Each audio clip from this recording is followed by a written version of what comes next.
ಚನ್ನರಾಯಪಟ್ಟಣದ ಬಾಗೂರು ರಸ್ತೆಯ ಕುಂಬಾರ ಬೀದಿಯಲ್ಲಿ ಇರುವಂತಹ ವೀರಭದ್ರೇಶ್ವರ ಸ್ವಾಮಿಯವರ 5ನೇ ವರ್ಷದ ಜಯಂತ್ಯೋತ್ಸವದ ಧಾರ್ಮಿಕ ಸಮಾರಂಭದಲ್ಲಿ ನೊಣವಿನಕೆರೆ ಕಾಡುಸಿದ್ದೇಶ್ವರ ಮಠದ ಸ್ವಾಮೀಜಿಗಳು ಭಾಗವಹಿಸಿ ಪೂರ್ಣಾವತಿ ನೆರವೇರಿಸಿದರು.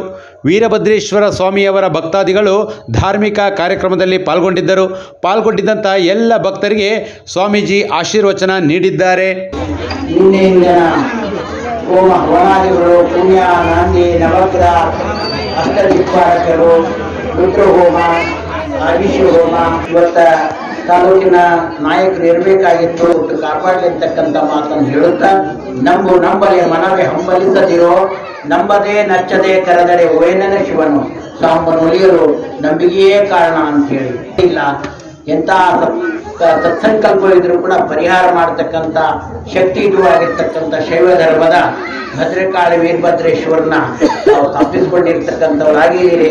ಈ ತಾಲೂಕಿಗೆ, ನಾಡಿಗೆ ಒಳ್ಳೆಯದಾಗಲಿ ಅಂತಕ್ಕಂಥ ಮಾತನ್ನು ಅನಿಸುತ್ತಾ, ದೇವ ಶಿರಸಂ ಪೂಜೆಯಾಮಿ, ಹೃದಯಂ ಪೂಜೆಯಾಮಿ, ಆಯುರ್ವಂ ಪೂಜೆಯಾಮಿ, ದೇವಾದಿದೇವಾಯ ಜಂಗೆ ಪೂಜೆಯಾಮಿ, ಲಿಂಗದೇವಾಯ ಪಾದಂ ಪೂಜೆಯಾಮಿ. ಓಂ ಶಿವಾಯ ನಮಃ, ಈಶ್ವರಾಯ ನಮಃ,